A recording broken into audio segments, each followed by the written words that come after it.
Well, if you've read the labels on these particular jam tins, you'll know that I'm David Britton from Radio National, and I'm going to talk now to Bill Bunbury about the making of these tapes, which I hope you've enjoyed as much as I've done. Bill, how did they start? How did it all come about? I was working in television in the early 1980s, and I was doing a particular documentary about the Albany area in the southwest, and I came across a family, to cut a long story short, who were the sons and daughters of group settlers. And over tea, after days of enjoyable filming, I got to know this family very well, the Brenton family, in fact. And, as you know what happens in country homes after tea, suitcases come out, old photographs, people are shown how the family lived. And an idea dawned in my mind that this would make a fascinating television series. But the longer I thought about it, and with budgets and everything else in mind, I decided it wouldn't work on television anyway for financial reasons. And I thought also it isn't going to work on television because these are essentially highly personal, individual stories, and I felt radio was the medium for them. So in my spare time, I went back, although I was working in television at the time, and made one documentary called They Said You'd Done Your Own Farm, which is the story of group settlement in the southwest. And to my delight and amazement, I think, it received such a popular reaction from the audience. I thought, heavens, I ought to be doing more of this, because people were saying, here are the voices of ordinary men and women telling history from their point of view, not the history of the big political events. There's a great opportunity to work in this area. Yes, but conventional wisdom would say, Bill, that to take a step from television back, as it were, into radio, is a retrograde step, because television has that great visual possibility that you could tell the story much more directly. How did you find that step? Funnily enough, I suspect now that radio is a much more visual medium than television, for the same reason that when you pick up a book and you enjoy it, you can clothe the characters in the way that you want to. You can see them in your mind's eye. And I think the stories on radio have exactly that capacity. You're not stuck with the director's images. You can make your own pictures.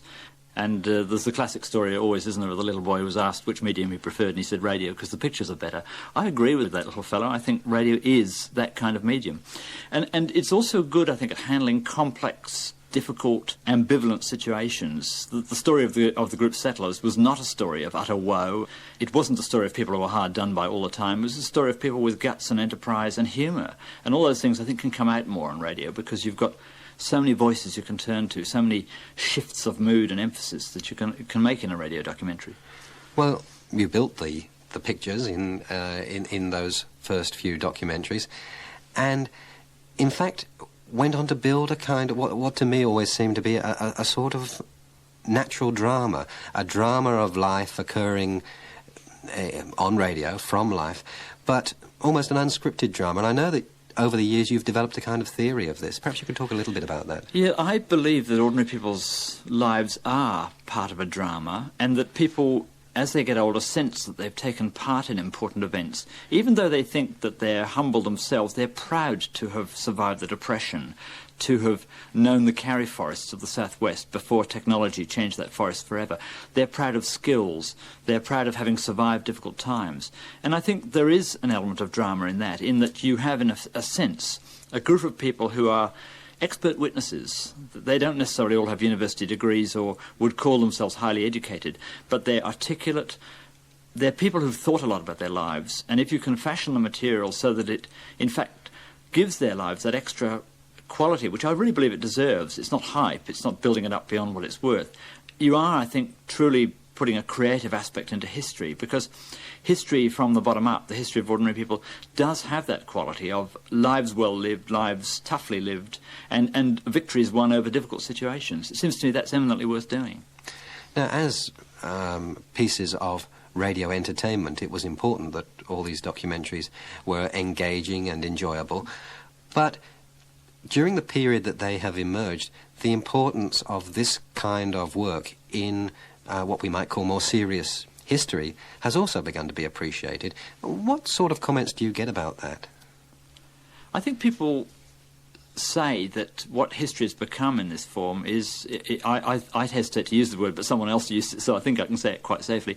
Someone else said to me, you call them documentaries, but in fact they're an art form, because what you've really done is to take material that would be just a set of statistics if you were writing about the Depression, for example, but you've turned the story of the Depression into people's relations, people's grandparents, people who have had a life to lead and who emerge dynamically out of that kind of text, if you like.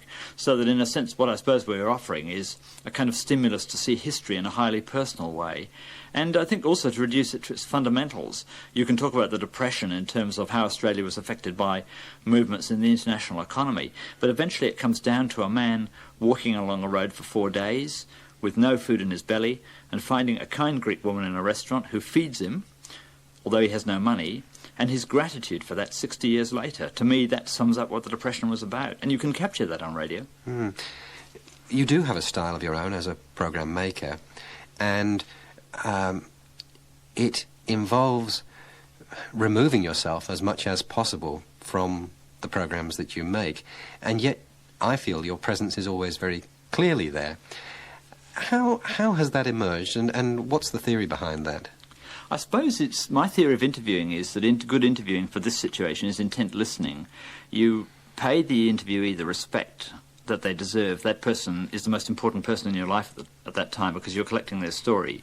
You listen to 20 or 30 stories, and I suppose in a sense when you're then the editor and not the interviewer, you become the collective, represent it as a collective narrative. You say, for example, this is the story of a Bad Blue, the eyewitnesses of the Kalgoorlie riots of 34. You try to get in behind their eyes and see it as they see it, so that if my presence is there at all, it's that I suppose I'm keeping a watchful eye, if I continue that metaphor, on the way they saw things, and my editing is shaped by what I hope to be the truth about that collective response to the event. So that the narrative also acknowledges the feelings of outrage that people felt about the way Italians and Yugoslavs were treated, and you try, in getting to the truth of that event, to mirror that. So the programme doesn't become just an explanation of the events, it also becomes a kind of an evaluation of them. People say, this should never have happened. And the tone of that is very important. So when you're editing, you look for that kind of way of making the material sound like a comment on it, as well as a statement of what happened. How many interviews, in fact, go into the production of this material? Or perhaps it's better to say how much material is left out in order to achieve what's put in? I think a lot is left out, and I hope that tape, which has not been thrown away, will be of use to historians long after I've gone, that people will look at it and say, oh, you know, Bill Bunbury was talking to that person in 1983, but there was an awful lot that came out of that he didn't use, and which is very useful to me. I hope that's the case.